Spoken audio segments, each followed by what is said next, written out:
بسم الله الرحمن الرحيم الحمد لله رب العالمين والعاقبة للمتقين والصلاة والسلام على أشرف الأنبياء والمرسلين نبينا وحبيبنا وسندنا ومولانا محمد وعلى آله وصحبه أجمعين أما بعد فقد قال الله سبحانه وتعالى في القرآن المجيد أعوذ بالله من الشيطان الرجيم بسم الله الرحمن الرحيم لا تقم فيه أبدا لمسجد أسس على التقوى من أول يوم أحق أن تقوم فيه رجال يحبون أن يتطهروا والله يحب المطهرين.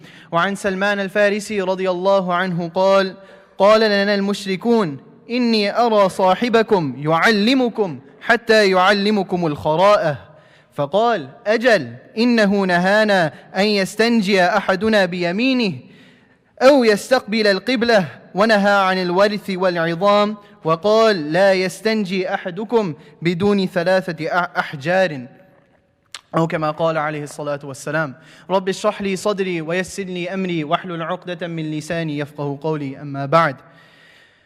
Dear brothers and sisters, respected friends and elders, Assalamu alaikum wa rahmatullahi wa barakatuhu.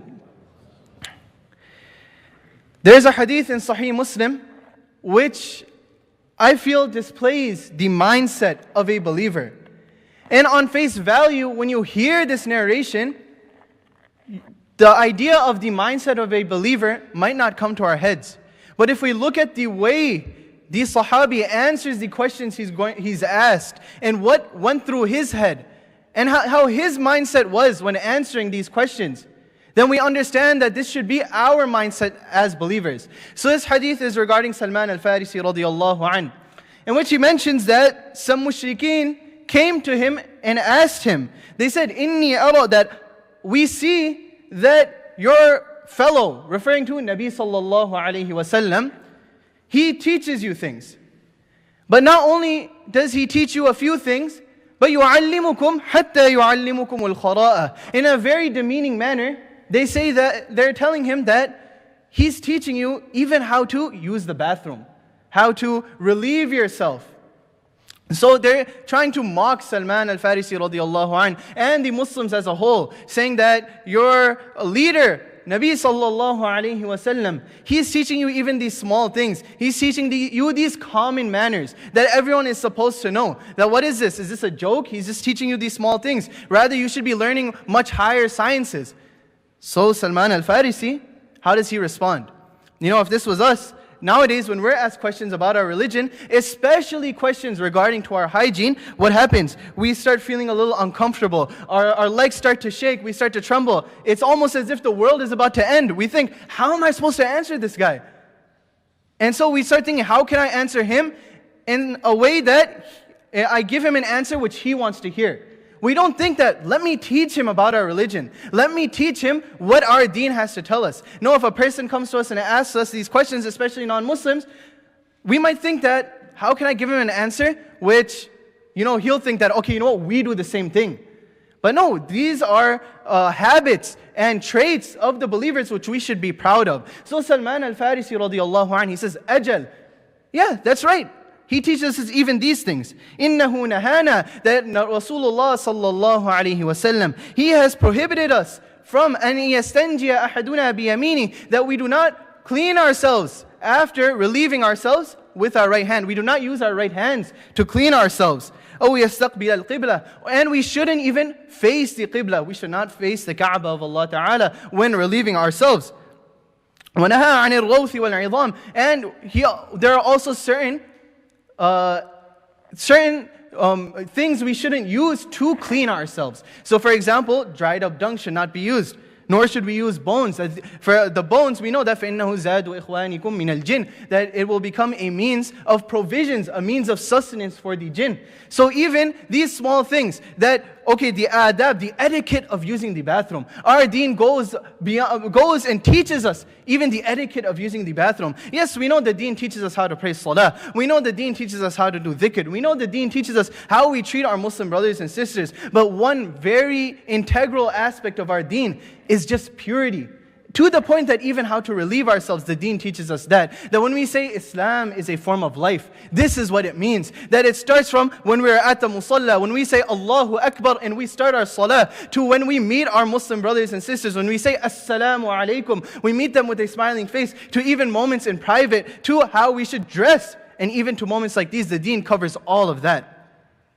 And so purity is a very integral aspect of the deen. Oftentimes we hear, At-tahuru shatrul iman, that purification is an integral aspect of the deen, is an integral aspect of faith. But what does that mean? We need to understand the importance of purity.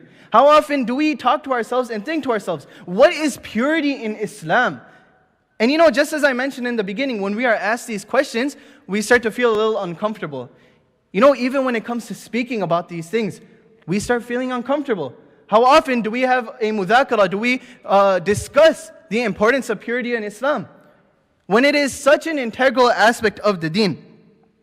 And the deen heavily emphasizes on maintaining physical purity. And physical purity can become a means of spiritual purity as well. Having physical purity attracts the love of Allah Ta'ala. And we'll mention that later on. But purity is something which we have to be mindful. The deen is mindful of this. And we know countless examples. How many times, this happens especially in Ramadan, that we stand up to pray salah, especially at Maghrib time, and another individual might come next to us. And now you start smelling onions and garlic and all of these different things. And we're focused on Alhamdulillahi Rabbil Alameen. All praise to Allah Ta'ala. And all of a sudden, all that is filling our minds is just this stench of whatever the individual might have eaten. Or for example, a person, they may have just played a sport. They may just come from playing basketball or football. And they're sweaty and they come to pray salah. They didn't wash off themselves. And now they start praying. And all that you can smell is just that very pungent smell of a person's body odor. Or for example, a person, especially in the winter time,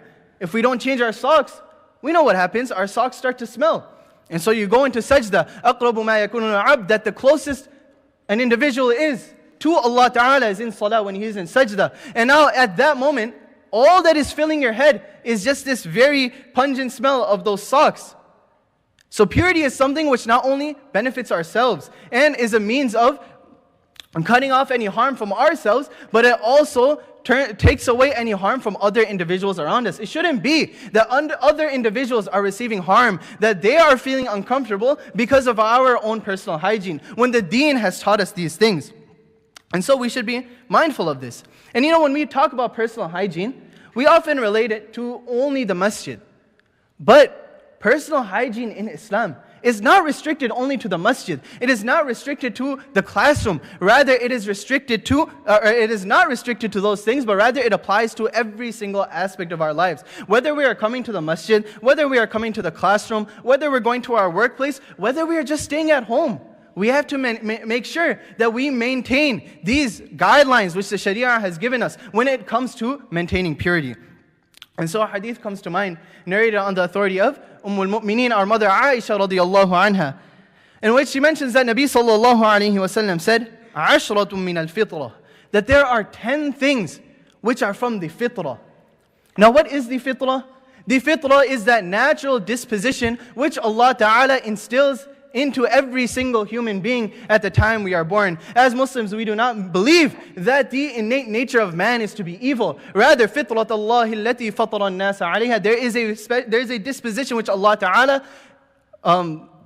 sets onto every believer. كُلُّ مَوْلُودٍ يُولَدُ عَلَى فِطْرَةٍ. That every single person who is born, every single human being who is born, he is born on a fitrah, on a disposition which Allah Ta'ala grants him. فَأَبَوَاهُ يُهَوِّدَانِهِ أَوْ يُنَصِّرَانِهِ أَوْ يُمَجِّسَانِهِ. That their parents, or in our case, the environment, is that thing which alters that fitrah, that disposition which Allah Ta'ala sets upon us. And so from the fitrah, the ulama mentioned that this fitrah is also, you can say, the way of the anbiya alayhimus salatu wassalam, the way of the prophets, the way of the messengers. Allah Ta'ala, He describes them saying, أُولَٰئِكَ الَّذِينَ هَدَى اللَّهُ فَبِهُدَاهُ مُقْتَدِهِ. That they are the ones who Allah Ta'ala has guided. And so you should follow them as well. Take them as role models. So now there are 10 habits of the anbiya, which of the natural disposition, the norm of the Muslims, which Nabi sallallahu alayhi wasallam is now going to outline. And so he says, qassu sharib. He starts with trimming the mustache.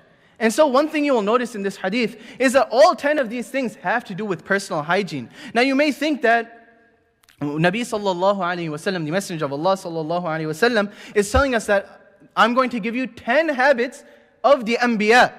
And you would think that maybe it's standing all night in salah. You might think that it's fasting all day. You might think it's going into seclusion or going and propagating the deen of Allah Ta'ala to the people. And although these 10 things are not the only things which are part of the way of the Anbiya alayhimus salatu wassalam, it is not restricted to these 10 things. But out of everything, Nabi sallallahu alayhi wasallam mentioned 10 things regarding hygiene. And so starting with qassu sharib, trimming the mustache. You know, nowadays, we see that many people, they may end up growing their mustache, and they grow it to the point where it becomes very big and bushy. The ulama mention that the mustache should not go beyond the lip. It should not hang below the lip, nor should it become extremely bushy. That is the point at which we have to trim our mustache. We have to make sure that we have to trim it at that point. And you know, some brothers, mashallah, they're very generous. When they go to eat, they go out for a meal, they end up sharing with another individual. But it's not the individual in front of them, it's the individual above their lip. And so now you see all this food inside of their mustache. And so that is not what the deen teaches us. Rather, the deen teaches us that we should trim our mustache. It should be kept clean. It should, every week we should make sure that if our hairs grow fast, we should make sure every few days that we trim our mustache. We make sure that it does not become very bushy. It does not stand out. Some brothers, you can't even see their lips. All you can see is just a whole bunch of hair. It's like a bush on their face. So we must make sure that we do not do that. That the deen teaches us, trim your mustache. Make sure that it is kept to the point where it does not hang below the lip. It is not very bushy. The food does not get stuck into the mustache. And so that's the first thing. The second thing is وَقَصُّ الْأَظْفَارِ, and clipping the nails. That is another thing. When it comes to clipping the nails, we know that if you don't clip your nails, first and foremost, the bacteria in the dirt, it starts gathering under our nails. And you see individuals who have very long nails, you see what happens to their nails. That is because of all the bacteria and all the dirt which gathers underneath the nails. So first and foremost, it's against health to keep long nails. Another thing is that it may cause harm to other individuals. For some reason, every time I play basketball, I end up leaving the court with some battle scars, which are just from maybe another brother did not clip their nails. So of course, this is first and foremost for myself. I have to make sure that I keep my nails short so I do not end up harming anyone else. And of course, for all of us, let's make sure that we keep our nails clipped. We don't keep them long, because it may just happen that we end up harming another individual because of our own personal hygiene. The next thing is إِعْفَاءُ اللِّحْيَةِ, to grow out the beard. So the deen teaches us that we trim our mustache and we let our beards grow. Now this isn't a discussion about how much you should grow and what is considered the beard. Is it just the jawline? We don't need to discuss that. This is a sunnah of Nabi sallallahu alayhi wasallam. This is a sunnah of the Anbiya alayhimus salatu wasalam. I can see many individuals here with beards. But let's ask ourselves, why are we growing our beards? Nowadays the beard has become a fashion statement.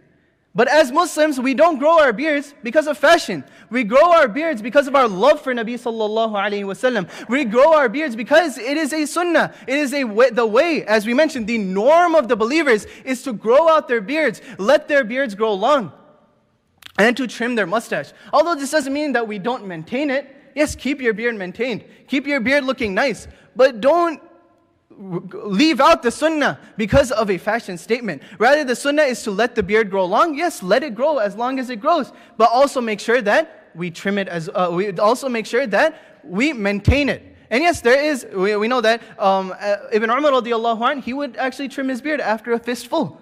So we make sure that, of course, he wouldn't let it go shorter than a fistful. But we must make sure that we let our beards grow, we let it hang, because this is the sunnah. We should not be shy to flaunt the sunnah in front of other individuals. The sunnah is something which is beautiful. Don't leave out something which is beautiful for the norm and for the trends which are out today. Rather, we notice that when we follow the sunnah, then we get the most compliments. That people are always complimenting people who follow the sunnah. If we try to follow the sunnah haphazardly and we end up and taking out this thing and taking out that thing, then that's when there is distortion. And we know that distortion is something which is very ugly. But following the sunnah is something which is beautiful. And so grow out the beard. So again, let's ask ourselves, why do I have a beard? Why am I growing out my beard? Is it because of the sunnah? Or maybe is it because of another fashion statement? We should ask ourselves these things, especially when it comes to these personal hygiene habits. That are we doing it because of the sunnah? Because many things which we do every single day can become a means of reward, because this is a sunnah of Nabi sallallahu alaihi wasallam. Anyways, moving forward, وَغَسْلُ الْبَرَاجِمِ, washing the joints. So again, this is just to show emphasis in the purity of the believers. That as Muslims, we must make sure that we are keeping everything, we are keeping ourselves clean. That even to the point where we wash our joints. The ulama mentioned that this even applies to the crevices, the small crevices in our hands, that we must make sure that we wash that as well. Next is was-siwak, and using the miswak.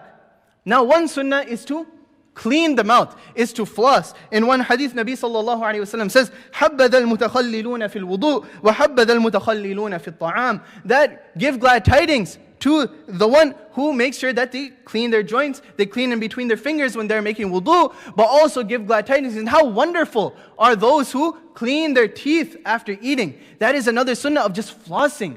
So even flossing, we know all the benefits, the health benefits of flossing. But let's look at the benefits in the akhirah when it comes to flossing. This is a sunnah of Nabi sallallahu alayhi wa sallam. He's praising those who floss their teeth. And of course, another sunnah, and in fact this is the greater sunnah of these two, is to use the miswak. Let's ask ourselves, forget the last time we used a miswak. When was the last time the thought passed through our head that, you know what, I haven't used a miswak in a long time? We know the hadith of the miswak, السِّوَاكُ مَطْهَرَةٌ لِلْفَمِ وَمَرْضَاتٌ لِلرَّبِّ. That siwak is a means of cleaning the mouth, but it is also a means of attaining the pleasure of Allah Ta'ala. There is no greater status that we can receive other than the status of the pleasure of Allah Ta'ala. That Allah Ta'ala is pleased with us. And we should do anything, and at all costs, we should make sure that we attain the pleasure of Allah Ta'ala. Well, here's one way. Just use the miswak. We can brush our teeth, we can floss, but use the miswak as well. This is one of the greatest sunnah of Nabi sallallahu alayhi wa sallam. Nabi sallallahu alayhi wa sallam, he mentioned another hadith, that if it wasn't that it would become too hard on the believers, I would command them and make it an obligation that they use the miswak. Let's ask ourselves, when was the last time we picked up a miswak? When was the last time we even thought to ourselves, let me use the miswak? And we hear the benefits, we hear the virtues, but why isn't it leading to action when it is such a great sunnah of Nabi sallallahu alayhi wa sallam? Anyways, time has run short, so we'll have to end off over here, inshallah. If Allah Ta'ala grants us the ability to be here once again, then we may discuss the remainder of these 10 habits of the Muslims. May Allah Ta'ala grant us tawfiq to implement these habits of the Anbiya alayhimu salatu wassalam, to implement these personal hygiene habits, and not allow us to become a means of harming any other individual. Wa akhiru da'wana anil hamdulillahi rabbil alameen. Inshallah, we can stand up for our sunnahs.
Just a couple of announcements. Let's try to stand up, move forward, make sure that we don't leave any gaps, and try to make space for others. Please pass the donation boxes from the left to the right and donate generously. We know that sadaqah wards off calamities and draws the mercy of Allah Ta'ala. Just a reminder for our sisters' youth halaqah, the soulful chats, for sisters aged 13 to 21. Please join us today from 5:45 to 7:45 p.m. at the seminary's Sisters Prayer Hall. So again, 5:45 to 7:45 today in the seminary's Sisters Prayer Hall for sisters ages 13 to 21. Our sisters' monthly dars will be on December 4th, and there will be a time change, which will be from 12:15 to 1:15. So again, sisters all ages are welcome to attend this event, and the speaker will be Mufti Minhajuddin Ahmed. For the winter intensive, registration is now open. So tickets are available at a reduced price for a limited time. So please make sure that you get you and your families registered now at masjidds.org/winter. Now, just some reminders for our weekly programs. We have the Saturday Team Fajr, which will continue tomorrow. Fajr Iqama will be at 6:15. And the Bukhari Dars will be resuming from December 5th, insha'Allah ta'ala. Join us for our Tuesday night tafsir.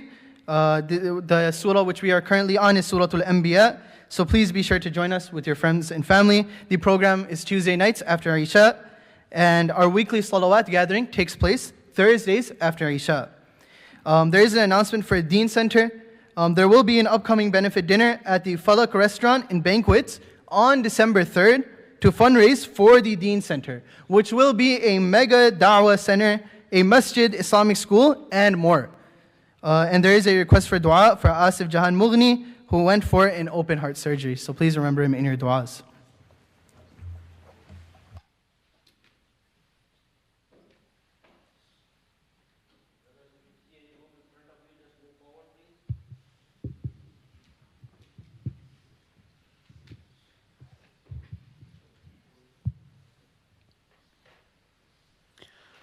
الله أكبر الله أكبر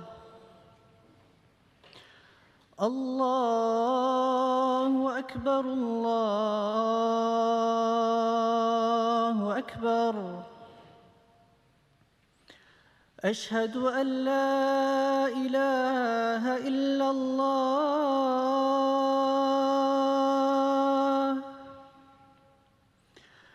أشهد أن لا إله إلا الله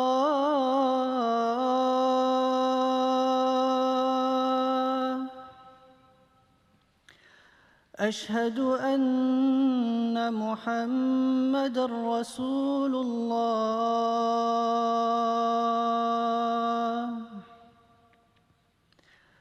أشهد أن محمدًا رسول الله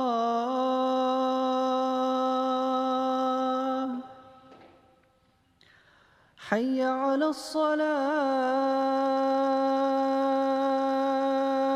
الصلاة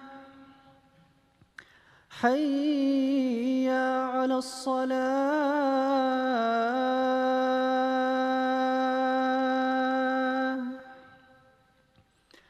حي على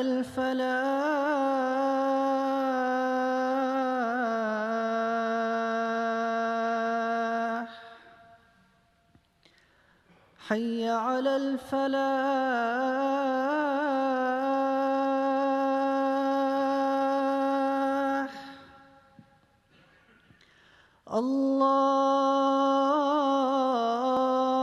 الله أكبر الله أكبر لا إله إلا الله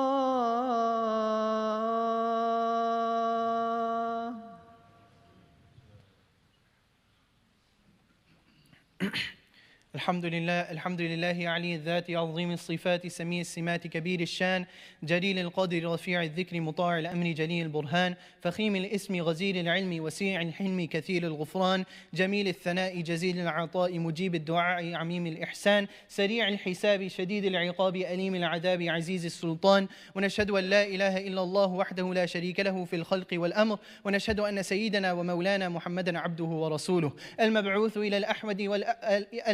إلى الأحمر والأسمر المنعوت بشرح الصدر ورفع الذكر وصلى الله عليه وعلى آله وأصحابه الذين هم خلاصة العرب العرباء وخير الخلائق بعد الأنبياء أما بعد فيا أيها الناس وحدوا الله فإن التوحيد رأس الطاعات واتقوا الله فإن التقوى ملاك الحسنات وعليكم بالسنة فإن السنة تهدي إلى الإطاعة ومن أطاع الله ورسوله فقد رشد واهتدى وإياكم والبدعة فإن البدعة تهدي إلى المعصية ومن يعص الله ورسوله فقد ضل وغوى وعليكم بالصدق فإن الصدق ينجي والكذب يهلك وعليكم بالإحسان فإن الله يحب المحسنين أعوذ بالله من الشيطان الرجيم بسم الله الرحمن الرحيم وقال ربكم ادعوني أستجب لكم إن الذين يستكبرون عن عبادتي سيدخلون جهنم داخرين بارك الله لنا ولكم في القرآن العظيم ونفعنا وإياكم بالآية والذكر الحكيم أستغفر الله لي ولكم ولسائر المسلمين فاستغفروه إنه هو الغفور الرحيم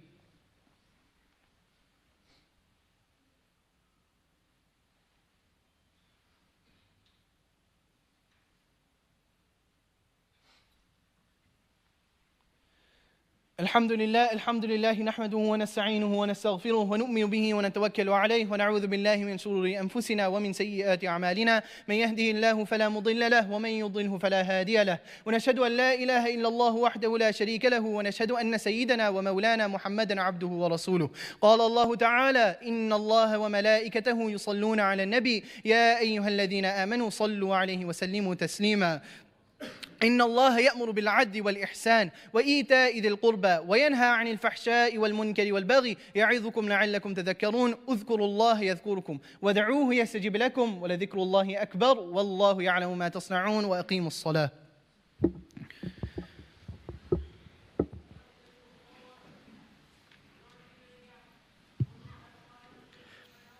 الله أكبر الله أكبر الله أكبر الله أكبر أشهد أن لا إله إلا الله أشهد أن لا إله إلا الله أشهد أن محمدا رسول الله أشهد أن محمدا رسول الله حي على الصلاة حي على الصلاة حي على الفلاح حي على الفلاح قد قامت الصلاة قد قامت الصلاة الله أكبر الله أكبر لا إله إلا الله استووا واعتدلوا. Let's make sure we're all standing straight. All of our heels are aligned. We filled in the gaps and our phones are on silent. الله أكبر.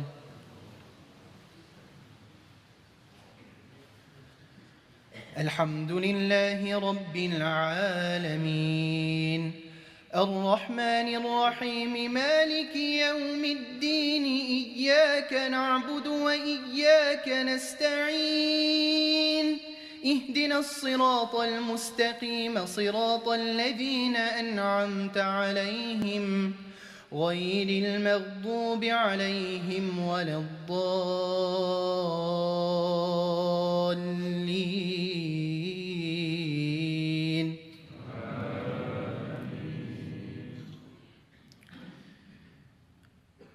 والتين والزيتون وطور سينين وهذا البلد الأمين لقد خلقنا الإنسان في أحسن تقويم ثم رددناه أسفل سافلين إلا الذين آمنوا وعملوا الصالحات فلهم أجر غير ممنون فما يكذبك بعد بالدين أليس الله بأحكم الحاكمين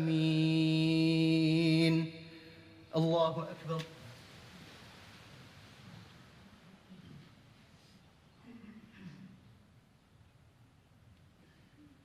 سمع الله لمن حمده. الله أكبر.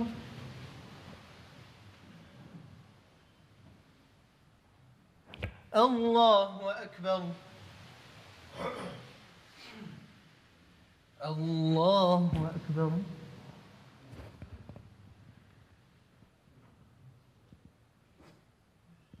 الله أكبر.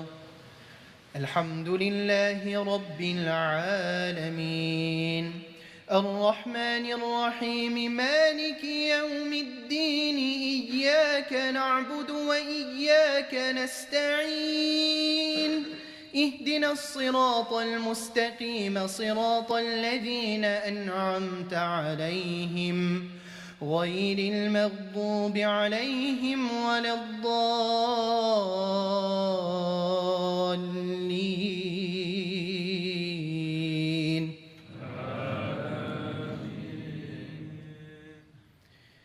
لإيلاف قريش إيلافهم رحلة الشتاء والصيف فليعبدوا رب هذا البيت الذي أطعمهم من جوع وآمنهم من خوف.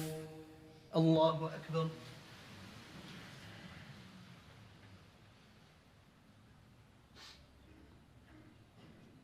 سمع الله لمن حمده. الله أكبر.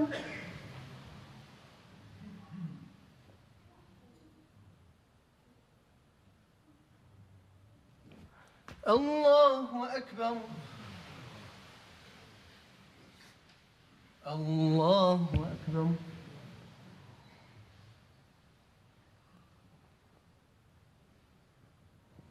الله أكبر.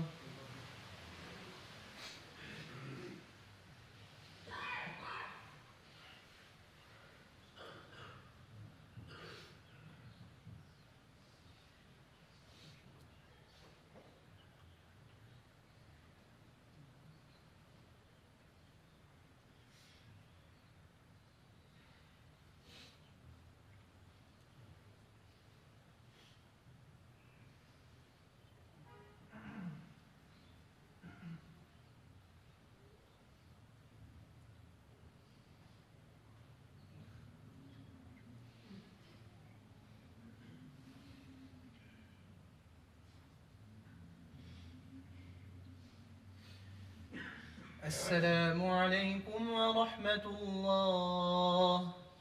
السلام عليكم ورحمة الله.